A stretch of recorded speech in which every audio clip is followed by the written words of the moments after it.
पस्त होते हुए दिखाई दे रहे थे। उनकी समझ ही में नहीं आ रहा था क्या होना है, कैसे इससे लड़ना है, कैसे इसका प्रबंधन करना है। कहीं ना कहीं कोई खोट जरूर होगा कि हमने चुनौतियों से जूझने के लिए शिक्षा व्यवस्था ने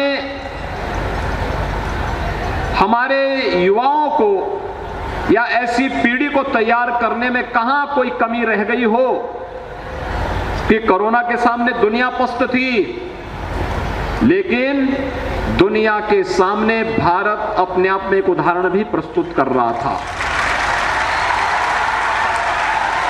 प्रधानमंत्री मोदी जी के नेतृत्व में बिना रुके, बिना डिगे, बिना झुके और बिना देर किए निर्णय लेकर के देश के अंदर जीवन और जीविका को बचाने के जो कार्यक्रम प्रारंभ हुए, आज उसका परिणाम है कि भारत का कोविड प्रबंधन दुनिया के अंदर सबसे अच्छा माना गया। हर व्यक्ति ने स्वीकार किया कि जीवन और जीविका दोनों को बचाने के लिए क्या प्रयास होने चाहिए। हम पूर्वी उत्तर प्रदेश में रहते हैं। इस संस्थान में ज्यादातर छात्र छात्राएं गोरखपुर महानगर, जनपद, गोरखपुर कमिश्नरी, बस्ती कमिश्नरी और आसपास के जनपदों के ही यहां पर अध्ययन कर रहे हैं। और हम सब जान रहे हैं कि पूर्वी उत्तर प्रदेश के ये सभी जनपद कभी इंसेफ्लाइटिस जैसी महामारी की चपेट में थे। 1 से 15-16 वर्ष तक के आयु तक के बच्चे प्रतिवर्ष इस बीमारी की चपेट में आते थे और समय काल कलवित होते थे। और उसके उपरांत केवल समाचार पत्रों की सुर्खियों तक ये सभी समाचार सीमित रह जाते थे।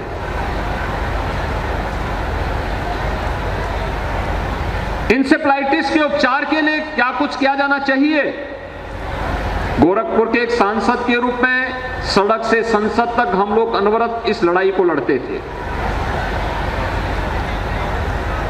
लेकिन इंसेफ्लाइटिस का वैक्सीन जापान में 1905-6 में बन गया था और भारत तक पहुंचने में उस वैक्सीन को 100 साल लगे। 100 साल।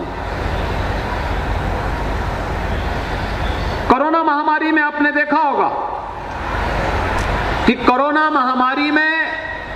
महामारी आने के 9 महीने के अंदर एक नहीं 2 वैक्सीन भारत के नागरिकों के लिए प्रधानमंत्री मोदी जी ने भारत के नागरिकों को उपलब्ध करवा दिए।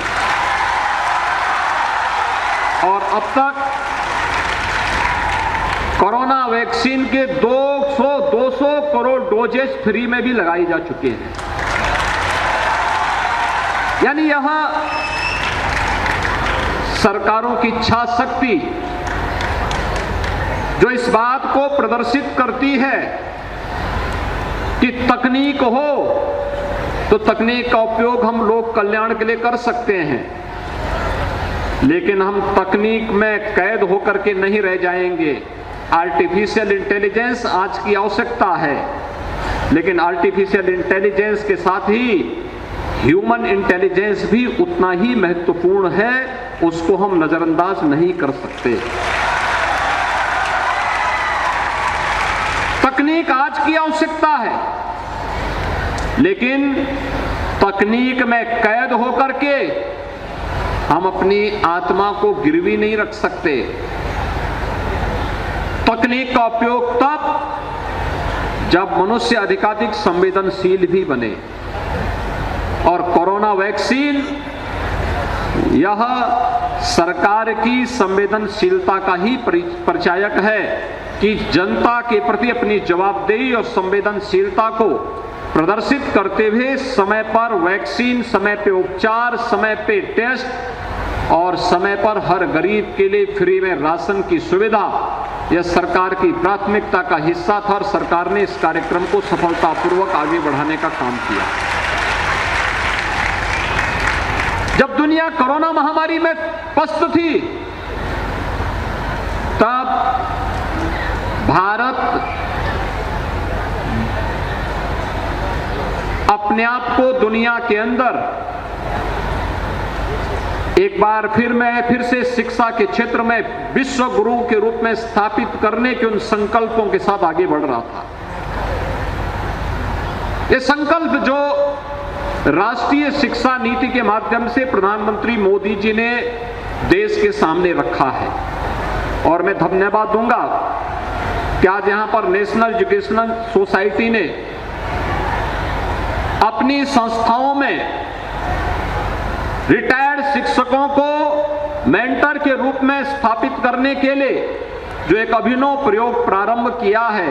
रिटायर्ड शिक्षक संस्थान में आएंगे, वहां पर रह करके वे इन सभी कार्यक्रमों के साथ जुड़ेंगे, और कार्यक्रमों के साथ जुड़ने के साथ साथ न केवल अपने अनुभव का बल्कि नैतिक रूप से इन बच्चों को समाज और राष्ट्र के प्रति उनके उत्तरदायित्वों के साथ जोड़ने का कार्य करेंगे, बल्कि उन्हें एक योग्य नागरिक के रूप में किन कर्तव्यों का पालन करना है इसके बारे में भी उन्हें आगे बढ़ने के लिए प्रेरित करेंगे।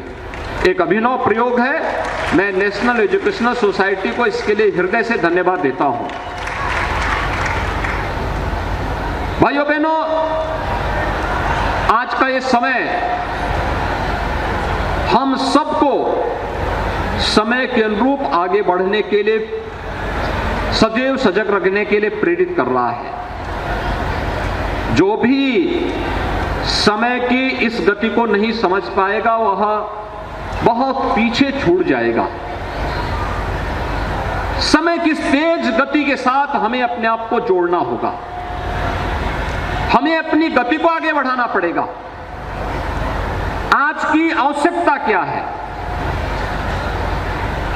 अगर हम समय के अनुरूप नहीं कर पाएंगे, निर्णय